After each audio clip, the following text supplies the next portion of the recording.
மருத்துவ வரலாற்றில் சீல்ஸ் வாரனுடைய மிகப்பெரிய சாதனைகள் என்னென்னன்றத பார்க்கலாம்.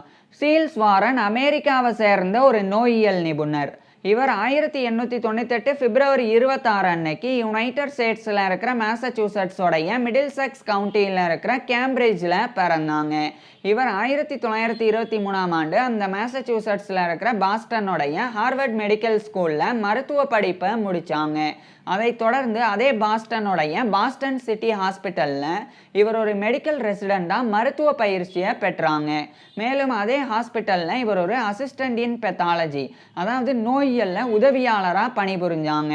பின்னர் 1925ஆம் ஆண்டு இவர் படித்த ஹார்வர்ட் மெடிக்கல் ஸ்கூல்லையே இவர் ஒரு இன்ஸ்ட்ரக்டர் இன் பெத்தாலஜி, அதாவது நோயியலில் கற்பிப்பாளராக நியமிக்கப்பட்டாங்க.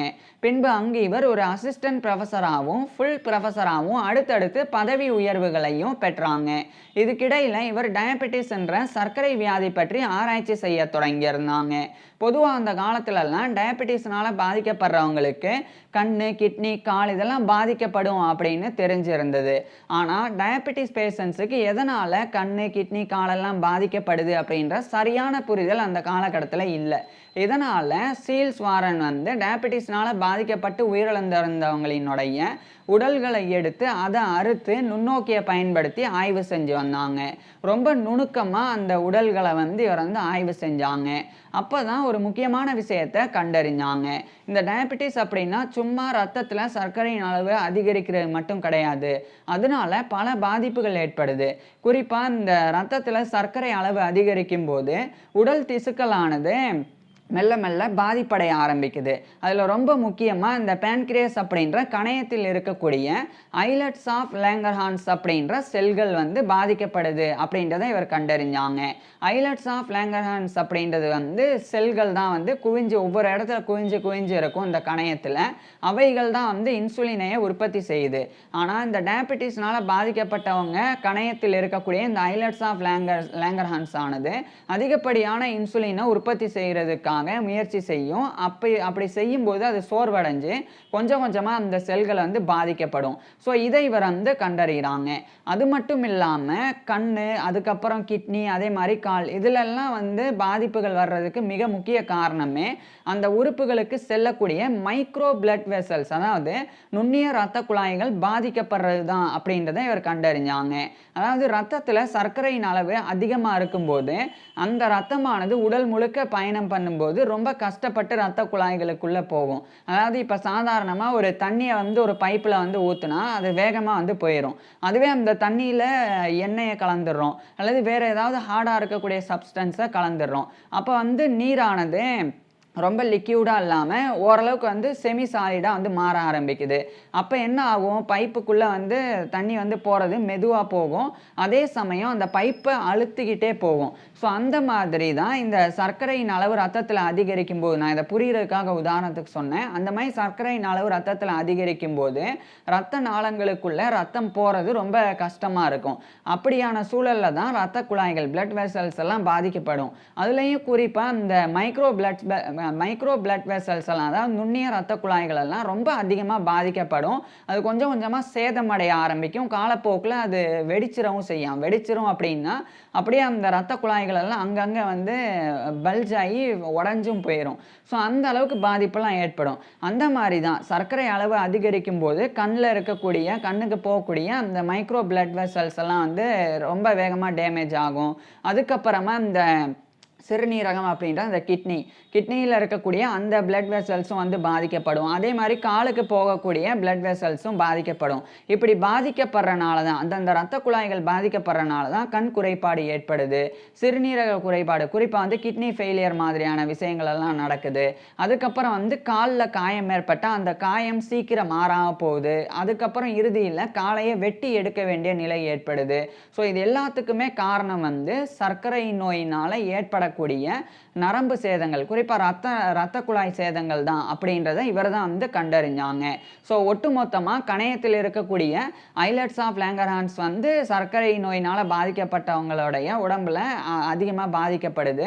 அதுக்கப்புறமா சர்க்கரை நோயினால் பாதிக்கப்பட்டவங்களுடைய ரத்த குழாய்கள் பாதிக்கப்படுது. அதன் காரணமாக கண்ணு, கிட்னி, கால் இதெல்லாம் பாதிக்கப்படுது. ஸோ இந்த எல்லா விஷயங்களையுமே இவர் கண்டறிஞ்சு 1930ஆம் ஆண்டு த பெத்தாலஜி ஆஃப் டயபெட்டிஸ் மெலைட்டஸ் அப்படின்ற டைட்டிலில் ஒரு ஒர்க்கை எழுதி இவர் வந்து வெளியிட்டாங்க. இது ரொம்ப ரொம்ப முக்கியமான ஒரு ஒர்க்காக இருந்தது. ஏன்னா அது நாள் வரைக்கும் டயபெட்டிஸ் வந்து அந்தந்த பாதிப்பு ஏற்படும் அப்படின்றது மட்டும் தெரிஞ்சிருந்தது. ஆனால் எதனால் இந்த பாதிப்பு ஏற்படுது அப்படின்றத இவர் தான் கண்டறிஞ்சிருந்தாங்க. ஸோ இதனால என்ன நன்மை அப்படின்னா, வெறும் சர்க்கரை அளவை குறைக்கிறதுக்கு மட்டும் பார்க்கக்கூடாது. ஏற்கனவே சர்க்கரை அளவு அதிகமாக இருந்தனால உடம்புல ஏற்கனவே பல இரத்த குழாய்கள் வந்து பாதிக்கப்பட்டிருக்கும். அப்போ அந்த இரத்த குழாய்களை பராமரிக்கிறதுக்கு உண்டான விஷயங்களையும் பண்ணணும். அப்படி பண்ணாதான், இப்போ உதாரணத்துக்கு கண்ணில் இருக்கக்கூடிய அந்த கண்ணுக்கு போகக்கூடிய அந்த மாதிரியான மைக்ரோ பிளட் வெசல்ஸ் எல்லாம் வந்து சரியான சிகிச்சை கொடுத்து பாதுகாக்கப்பட்டால் கண் குறைபாடு ஏற்படாது. ஸோ டயபெட்டிஸ் வர்றவங்களுக்கு கண் பாதிக்கப்படாது. அதே மாதிரி தான் கிட்னி, அதுக்கப்புறம் காலுக்கு போகக்கூடிய இரத்த குழாய்கள், ஸோ அந்த இரத்த குழாய்களையும் பராமரிக்கணும். ஸோ இந்த விஷயங்கள் எல்லாம் அதுக்கப்புறம் தான் புரிய வருது. ஸோ அதுக்கப்புறம் புரிய வந்த பிறகு தான் டயபெட்டிஸ்னால் பாதிக்கப்பட்டவங்களுக்கு சும்மா அந்த சர்க்கரை அளவை கம்மி பண்ணுறதுக்கு உண்டான இன்சுலின் மட்டும் கொடுக்கக்கூடாது, அதை தாண்டி இன்னும் நிறைய விஷயங்கள் வந்து பண்ண வேண்டியிருக்கு அப்படின்ற புரிதல் ஏற்பட்டது. இது மிகப்பெரிய ஒரு விஷயம். ஏன்னா கோடிக்கணக்கான மக்கள் இன்றைய காலகட்டத்திலலாம் டயபெட்டிஸ்னால் தொடர்ச்சியாக பாதிக்கப்பட்டு வர்றாங்க. அப்படி இருக்க இவருடைய ஆய்வு இல்லை அப்படின்னா, ஒருவேளை இன்று வரை கூட டயபெட்டிஸ்னால் பாதிக்கப்பட்டவங்களுக்கு அந்த சர்க்கரை அளவை குறைக்கிறதுக்கு உண்டான ட்ரீட்மெண்ட் மட்டும்தான் கொடுக்கப்பட்டிருக்கும்.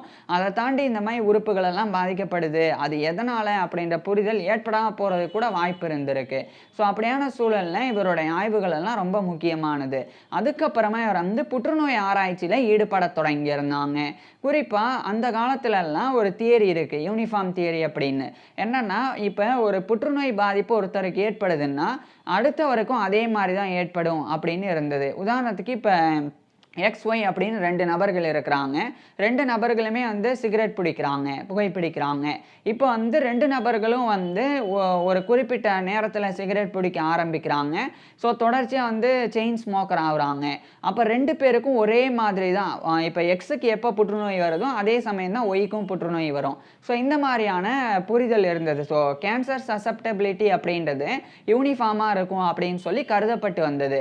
ஆனால் இவர் வந்து பல்வேறு ஆய்வுகளை மேற்கொண்டாங்க. அப்போ ஒரு முக்கியமான விஷயத்தை கண்டறிஞ்சாங்க. கேன்சர் சசப்டபிலிட்டி அப்படின்றது பெர்சன் டு பெர்சன் மாறுபடும்.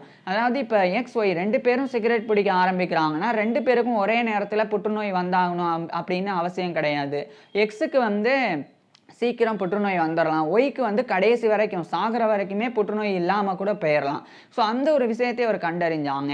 இது வந்து ஃபேக்டர் இன்ஃப்ளூயன்சிங் காசிங் கேன்சர் அப்படின்னு சொல்லலாம். அதாவது புற்றுநோய் ஏற்படுறதுக்குண்டான பல காரணங்கள் இருக்குது. ஆனால் அந்த காலத்துலலாம் புற்றுநோய் வர்றதுக்கு இதுதான் காரணம் அதுதான் காரணம் அப்படின்னு ஒரு தியரியாக வச்சு ஒரே மாதிரி தான் புற்றுநோயினால் பாதிக்கப்படுவாங்க அப்படின்னு இருந்தது. இதை இன்னும் புரிகிற மாதிரி சொல்கிறேன். இதே இன்னொரு உதாரணம், அதே மாதிரி XY 2 பேரும் வந்து ஒரே நாளில் புற்றுநோயினால் பாதிக்கப்படுறாங்க, நுரையீரல் புற்றுநோயினால் அப்படின்னு வச்சுக்குவோம். இப்போ ஒரே நாளில் இப்போ ஒரு 2020 இந்த XY வந்து இப்போ புற்றுநோயினால் பாதிக்கப்படுறாங்க. அடுத்து 2030 ஒரு 10 வருஷம் கழிச்சு பார்க்கும்போது 2 பேருக்கும் ஒரே அளவுக்கு தான் அந்த புற்றுநோயினுடைய அந்த தீவிரம் வந்து இருக்கும் அப்படின்னு அந்த காலத்தில் நம்பப்பட்டது. ஆனால் இவர் அதை தப்பு அப்படின்னு சொன்னாங்க. அப்படி கிடையாது. ஒருத்தருக்கு புற்றுநோய் இருக்குது, இன்னொருத்தருக்கும் புற்றுநோய் இருக்குது அப்படின்னா அந்தந்த மனித உடல் திசுக்களினுடைய தன்மை சார்ந்து அந்த புற்றுநோயினுடைய தன்மை மாறுபடும். இப்போ 2 பேரும் 2020 பாதிக்கப்பட்டிருந்தாலும் ஒருத்தர் ரொம்ப வீக்காக இருந்தால் அவர் 2025க்குள்ளே செத்து போகவே வாய்ப்பு இருக்குது. அதுவே இன்னொருத்தர் வந்து அதுக்கப்புறம் நல்ல வாழ்க்கை முறையை பின்பற்றினா, அதாவது சிகரெட் பிடிக்காமல் இருக்கிறது, அதுக்கு தேவையான மருந்துகளை சரியான நேரத்தில் எடுத்துக்கிறது, ஸ்ட்ரெஸ் ஆகாமல் இருக்கிறது, லைஃப் ஸ்டைலை வந்து முழுமையாக மாற்றிக்கிட்டு எக்ஸசைஸ் பண்ணுறது, இந்த மாதிரி கேன்சரை எதிர்க்கிறதுக்கு என்னெல்லாம் பண்ணணுமோ அதெல்லாம் பண்ணால் கேன்சரோடவே கூட 2050 வரைக்கும் கூட வாழ முடியும். ஸோ இந்த மாதிரிலாம் இருக்குது. ஸோ பெர்சன் டு பெர்சன் மாறுபடும். அந்த ஒவ்வொரு ஃபேக்டர் இருக்குது. சும்மா இதுதான் அதுதான் கேன்சருக்கு அப்படின்னு கிடையாது அப்படின்றத இவர் வந்து 1932ஆம் ஆண்டு விளக்கினாங்க. இதுவும் ரொம்ப ரொம்ப முக்கியமான ஒரு விஷயம். ஏன்னா அதுக்கப்புறம் தான் வந்து சிகரெட் பிடிக்கிறவங்களுக்கு கேன்சர் வருது அப்படின்றது தெரிய வருது. அதுக்கப்புறம் வந்து சில நபர்களுக்கு சிகரெட் பிடிச்சாலும் கேன்சர் வரல. அது ஏன்? சில நபர்கள் வந்து சிகரெட்டே பிடிக்கல ஆனால் அவங்களுக்கு கேன்சர் வருது. அது ஏன் அப்படின்ற புரிதல் புரிதலெல்லாம் ஏற்பட்டது. இப்போ ஏன் அப்படின்றத ஒவ்வொன்றா சொல்கிறேன். இப்போ ஒருத்தர் சிகரெட் பிடிக்கிறார், அவருக்கு கேன்சரே வரல. ஏன் வந்திருக்காது அப்படின்னா, அவருடைய டிஎன்ஏ ஜெனட்டிக்கலாக பார்த்தா மரபணு ரீதியாக கேன்சரை எதிர்க்கக்கூடிய தன்மையை அவருடைய உடல் வந்து கொண்டிருக்கும். அது மட்டும் இல்லாமல் அவர் சிகரெட் பிடிச்சிட்டாலும் அவர் உண்ணக்கூடிய உணவுகள் வந்து ரொம்ப வெஜிடபிள்ஸ் அதிகமாக எடுத்துக்கிறது, நல்லா எக்ஸசைஸ் பண்ணுறது, இது மாதிரி வாழ்க்கை முறையும் இருக்கும். இந்த மாதிரி ஒவ்வொரு விஷயங்களும் வந்து சாதகமாக இருக்கும்போது ஒரே ஒரு பாதகமான விஷயம் சிகரெட் பிடிக்கிறது மட்டும் செய்கிறாரு. ஸோ அப்படி இருக்கும்போது அந்த ஒரு நபரினுடைய நுரையீரல் கொஞ்சம் கொஞ்சம் பாதிக்கப்படும் தான். இருந்தாலும் அதே சமயம் அந்த நுரையீரல் அந்த பாதிப்பிலிருந்து மீண்டு வர்றதுக்கு உண்டான தன்மையை அந்த நபரினுடைய உடம்பு கொண்டிருந்தா சிகரெட் பிடிச்சாலும் அவருக்கு வந்து புற்றுநோய் வந்திருக்காது. இதுவே ஒரு நபர் சிகரெட்லாம் பிடிக்கல, ஆனால் நுரையீரலில் புற்றுநோய் வந்திருக்கு. அதுக்கு பல காரணங்கள் இருக்கும். அவர் வந்து அதிகமாக ஸ்ட்ரெஸ்ஸாக இருந்திருப்பாங்க, அதிகமாக வந்து தவறான உணவு பழக்க வழக்கங்களை கொண்டு இருந்திருப்பாங்க, சரியான நேரத்தில் தூங்குறது எழுந்திருக்கிற இல்லாமல் இருக்கும், உடற்பயிற்சி அப்படின்றத வாழ்நாளில் பண்ணுறதே கிடையாது. அதுக்கப்புறம் நிறைய நச்சுக்கள் வந்து உடலில் இருந்திருக்கும். அதை வந்து ஃபில்டர் பண்ணுறதுக்கு உண்டான தன்மையை அந்த நபரினுடைய கல்லீரலுக்கு வந்து இல்லாமல் போயிருக்கும். ஸோ அந்த மாதிரியான சூழ்நிலையில் அந்த நபர் வந்து புற்றுநோயினால் பாதிக்கப்பட்டிருப்பாங்க. இதே மாதிரி தான் சிகரெட் பிடிச்சும் புற்றுநோய் வரலைன்னா அதுக்கு முக்கிய இன்னொரு ரீசன் என்னென்னா, அந்த நபருடைய கல்லீரல் நல்லா ஃபங்க்ஷன் ஆகிருக்கும். அதாவது இப்போ கல்லீரலுடைய வேலையை ரத்தத்தில் இருக்கக்கூடிய நச்சுக்களை வெளியேற்றுறது தான். இப்போ சிகரெட் பிடிச்சி உடம்புல வரக்கூடிய நச்சுக்கள் அதை வந்து வேகமாகவே கல்லீரல் ஃபில்டர் பண்ணக்கூடிய தன்மையை கொண்டு இருந்தால் அப்பவும் புற்றுநோய் வர்றதுக்கு வாய்ப்பு கம்மி. ஸோ இதெல்லாமே வந்து பிற்காலத்தில் தான் கண்டறியப்படுது. அப்படி எல்லாமே பிற்காலத்தில் கண்டறியப்படுறதுக்கு சீல்ஸ் வாரன் தான் காரணம். ஏன்னா இவர் தான் வந்து சொல்கிறாங்க கேன்சர் சசப்டபிலிட்டி அப்படின்றது பெர்சன் டு பெர்சன் மாறுபடும் அப்படின்னு. அதுக்கப்புறம் தான் அந்த புரிதல் எல்லாம் ஏற்பட்டது. ஸோ அதுக்கும் இவர் வந்து முக்கிய காரணமாக இருந்தாங்க. இந்த நிலையில் 1939ஆம் ஆண்டு 2ஆம் உலகப் போர் தொடங்குது. அப்போ இவர் வந்து யுனைடெட் ஸ்டேட்ஸ் நேவல் ரிசர்வில் ஒரு கேப்டனாக ஜாயின் பண்ணாங்க. பின்னர் 1945ஆம் ஆண்டு ஜப்பான் மேலே அமெரிக்கா வந்து அணுகுண்டு தாக்குதல் நடத்தினாங்க. குறிப்பாக ஹிரோஷிமா நாகசாகி அப்படின்ற 2 நகரங்களில், ஜப்பானில் இருக்கிற 2 நகரங்களில் அணுகுண்டு தாக்குதல் நடத்துகிறாங்க. அதுக்கப்புறம் போரும் நிற்குது. போர் நின்னதுக்கு அப்புறமா ஒரு முக்கியமான ஒரு கமிட்டி வந்து ஃபார்ம் பண்ணுறாங்க, நேவல் டெக்னிக்கல் மிஷன் அப்படின்னு சொல்லி. அதனுடைய மெடிக்கல் செக்ஷனை இவர் வந்து வழிநடத்தி இவர் வந்து ஜப்பானுக்கு அனுப்பப்படுறாங்க. குறிப்பாக அணுகுண்டு தாக்குதல் நடத்தப்பட்ட இடத்துக்கு அனுப்பப்படுறாங்க. ஏன்னா அந்த இடத்துல எத்தனை மக்கள் வந்து உயிர் பிழைச்சிருக்கிறாங்களோ அவங்களுக்கு அந்த கதிர்வீச்சினால, அந்த அணு வெளிப்பாட்டினால ஏதாவது பாதிப்பு இருக்கா அப்படின்றத ஆய்வு செய்கிறதுக்கு அனுப்பப்பட்டாங்க. ஸோ இவர் தான் வந்து போர் முடிஞ்சதுக்கு அப்புறமா அந்த நேவல் டெக்னிக்கல் மிஷனுடைய மெடிக்கல் செக்ஷனை வழி நடத்தி ஜப்பானுக்கு போய் ஆய்வு செஞ்சாங்க. ஆய்வு செய்யும் போது பல அதிர்ச்சிகரமான விஷயங்களை சீல்ஸ் வாரன் வந்து கண்டறிஞ்சாங்க. என்னன்னா, அணுகுண்டு தாக்குதலுக்கு பிறகு நிறைய நபர்கள் காப்பாற்றப்பட்டிருந்தாலும் நிரந்தர ஊனத்தை நிறைய பேர் அடைஞ்சிருக்கிறாங்க. அது மட்டும் இல்லாமல் கதிர்வீச்சு காரணமாக மரபணு ரீதியாகவும் நிறைய பேர் பாதிக்கப்பட்டிருக்கிறாங்க. அப்போ அவங்களுக்கு பிறக்கக்கூடிய குழந்தைகளும் அடுத்து அந்த குறைபாடுகளோட பிறக்க வாய்ப்பு இருக்கு. அதுக்கப்புறம் அந்த இடத்துல இருக்கக்கூடிய அந்த ரேடியோ ஆக்டிவ் ஃபால் அவுட் அது பற்றியும் ஒரு ஆய்வு செஞ்சாங்க. ரேடியோ ஆக்டிவ் ஃபால் அவுட் அப்படின்னா என்னன்னு சொல்கிறேன். இப்போ ஒரு இடத்துல அணுகுண்டு தாக்குதல் நடக்குது அப்படின்னா பயங்கர வெடிப்பு நடக்கும். அந்த வெடிப்பின் போது கீழே இருக்கக்கூடிய மண், பாறை, துகள்கள் எல்லாமே தெரிச்சு மேலே போயிடும், வானத்தை நோக்கி எழும்பின பிறகு வானத்தில் அது போக அதே மாதிரி அது எப்படி மேலே இப்படி வெடிச்சு போகுதோ அதே சமயம் இந்த ரேடியோ ஆக்டிவ் மெட்டீரியல்ஸ், அந்த ரேடியோ ஆக்டிவ் மெட்டீரியல்ஸ் அப்படின்னா விஷம், இந்த ரேடியேஷனுடைய விஷம், கதிர்வீச்சு விஷம், இதை வந்து ரேடியோ நியூக்ளியைட்ஸ் அப்படின்னு சொல்லலாம், அல்லது ஃபிஷன் ப்ராடக்ட்ஸ் அப்படின்னு சொல்லலாம். ஸோ அந்த ரேடியோ ஆக்டிவ் மெட்டீரியல்ஸும் வந்து அந்த மேலே பறந்த பாறைகள், துகள்கள் மேலெல்லாம் அப்படியே படிஞ்சிரும்.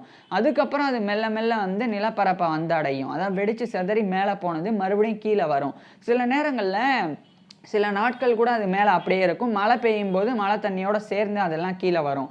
கீழே வரும்போது சிலது அப்படியே குளத்தில் போய் அந்த ரேடியோ ஆக்டிவ் மெட்டீரியல்ஸோட தூசிகள் வந்து படியும். அதாவது இப்போ வெடிக்குது, பாறையெல்லாம் துண்டு துண்டாகி அப்படியே தூசியாக பறக்குது மேலே. அந்த தூசிகளோட ரேடியோ ஆக்டிவ் மெட்டீரியல்ஸ், அந்த விஷமும் போய் சேர்ந்துடும். அதுக்கப்புறம் மழை பெய்யும்போது அது கீழே வருது. இப்போ கீழே வரும்போது அது குளத்துல, ஆற்றுல, அதுக்கப்புறம் பயிர்களின் மீது, கட்டிடங்களின் மீது அப்படின்னு எல்லாத்துலேயும் அந்த தூசி படரும். அதுக்கேற்ற மாதிரி விஷமும் படர்ந்துடும். அதுக்கப்புறம் இந்த குளத்தில் இருக்கக்கூடிய நீரை குடித்தா அதில் இருக்கக்கூடிய அந்த ரேடியோ ஆக்டிவ் மெட்டீரியல்ஸ் ஆனது அது ரொம்ப கண்ணுக்கு தெரியாதது. ஸோ அதெல்லாமே வந்து சேர்த்தே நம்ம குடிச்சிருவோம் அல்லது மற்ற உயிர்கள் குடிச்சிரும். அப்போ அந்த ரேடியேஷன் பாதிப்பு வந்து உடம்புல வந்து ஏற்படும். கொஞ்சம் கொஞ்சமாக உறுப்புகள் பாதிக்கப்படும். அதே மாதிரி தான் பயிர்களின் மீது படைஞ்சிருது. அந்த பயிர்களை வந்து விவசாயம் பண்ணி அதை எல்லாத்தையும் கதிர் இருக்கிறது எல்லாமே பண்ணுறாங்க அப்படின்னா அதுக்கப்புறம் அதை வந்து பயன்படுத்தும் போதும் உணவாக பயன்படுத்தும் போதும் அந்த ரேடியேஷன் பாதிப்பு ஏற்படும். ஸோ இதெல்லாம் வந்து அடுத்தடுத்து கண்டறியப்பட்டது. ஸோ அதில் வந்து இவர் வந்து ஒரு எக்ஸ்பர்ட்டாக இருந்தாங்க. அதுக்கப்புறமா united states atomic energy commission அப்படின்னு சொல்லி ஒரு கமிஷன் இருக்குது. அதனுடைய division of biology and medicine அதுக்குண்டான ஃபர்ஸ்ட் டைரக்டராக 1947 இவர் தான் நியமிக்கப்பட்டாங்க. இது மிகப்பெரிய ஒரு விஷயம். ஏன் அப்படின்றத சொல்கிறேன். இந்த united states atomic energy commission அப்போ தான் புதுசாக வந்து தொடங்கியிருந்தாங்க. உடனடியாக அதுக்குண்டான division of biology and medicine அப்படின்னு சொல்லி தனியாக ஒரு பிரிவு உருவாக்கப்பட்டது. அந்த பிரிவினுடைய முதல் இயக்குனராக இவர் தான் நியமிக்கப்பட்டாங்க. ஸோ இது வந்து ரேடியோ பயாலஜி அப்படின்னு சொல்லலாம், அதாவது கதிரியக்க உயிரியல். ஸோ இதில் இவருடைய ஆய்வு பணிகளை தொடங்கினாங்க. இவர் பல்வேறு விஷயங்களை அடுத்தடுத்து கண்டுபிடிச்சாங்க. அதில் ஒரு முக்கியமான ஒரு விதி இருக்குது, லா ஆஃப் பெர்கோனி அண்டு ட்ரைபாண்டோ அப்படின்னு சொல்லி. அப்படின்னா என்னன்றதை சொல்கிறேன். அதுக்கு முன்னாடி இந்த விதியை கூறினவங்க ஜீன் ஆல்வன் பெர்கோனியா அப்படின்னு சொல்லி பிரான்ஸை சேர்ந்த ஒரு ஆன்காலஜிஸ்ட், அதாவது புற்றுநோயியல் நிபுணர்.